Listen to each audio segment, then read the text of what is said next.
Hello மாமீஸ், இந்த dish வந்துட்டு உங்களுக்கு தாங்க. எல்லா கிட்ஸும் ரெஸ்டாரண்ட் போனதும் ஸ்டார்டர்ஸில் முதல்ல ஆர்டர் பண்ணுறது இந்த தந்தூரி டிக்கா தான். அதை வீட்டிலேயே ரொம்ப சிம்பிள் அண்ட் ஈஸியாக அதே ஸ்மோக்கி எஃபெக்டோட ஓடிஜி அவன் எதுவுமே இல்லாமல் ஜஸ்ட் டவா மட்டுமே வச்சுட்டு எப்படி பண்ணலாங்கிறத காட்ட போகிறேன். வாங்க எப்படி பண்ணலாங்கிறத பார்க்கலாம். இன்னைக்கு 1/2 kg சிக்கன் எடுத்திருக்கேன். அதை நல்லா க்ளீன் பண்ணிட்டு சென்டரில் நல்லா ஸ்லிட் பண்ணி விட்டுக்கோங்க. அது கூடவே 2 teaspoon ginger garlic paste, 4 teaspoon curd, டிக்காக்கு தேவையான மசாலாஸ் பார்த்துடலாம். 1/4 டீஸ்பூன் மஞ்சத்தூள், 1 டீஸ்பூன் உப்பு, 1.5 டீஸ்பூன் சில்லி பவுடர், நீங்கள் காஷ்மீரி சில்லி பவுடர் கூட யூஸ் பண்ணிக்கலாம், 1 teaspoon coriander powder, 1 teaspoon garam masala. இப்போ இந்த ட்ரை இன்கிரீடியன்ஸ் எல்லாத்தையுமே சிக்கனோட ஆட் பண்ணிட்டு ஒரு பிஞ்ச் போல ஃபுட் கலர் வந்து நான் ஆட் பண்ணியிருக்கேன் ஜஸ்ட் வீடியோக்காக. இதை நீங்கள் வேணாம்னா ஸ்கிப் பண்ணிக்கோங்க. 1 டீஸ்பூன் போல கஸ்தூரி மேத்தி ஆட் பண்ணிட்டு 1/2 லெமனை நல்லா ஸ்குவீஸ் பண்ணி விட்டுக்கிறேன். இதை எல்லாத்தையும் சிக்கனில் நல்லா மசாலா வந்து கோட்டார் அளவுக்கு மிக்ஸ் பண்ணி எடுத்துக்கோங்க.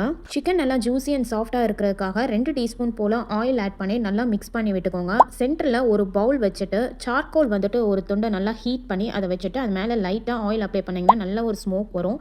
இது அப்படியே ஒரு மூடி போட்டு க்ளோஸ் பண்ணி 2 hours ரெஸ்ட்ல விட்டுருங்க. அப்பதான் சிக்கன்ல மசாலாவோட ஃப்ளேவர்ஸும் ஸ்மோக்கோட ஃப்ளேவர்ஸும் இறங்கும். நான்ஸ்டிக் டவால 2 to 3 டீஸ்பூன் போல ஆயில் அப்ளை பண்ணிட்டு எல்லா சைட்ஸும் படுற மாதிரி ஸ்ப்ரெட் பண்ணிட்டுக்கோங்க. சிக்கனை ஒவ்வொன்றா பிளேஸ் பண்ணிட்டு நல்லா மசாலாஸ் எல்லாம் அது மேலே ஸ்ப்ரெட் பண்ணி விட்டுக்கோங்க.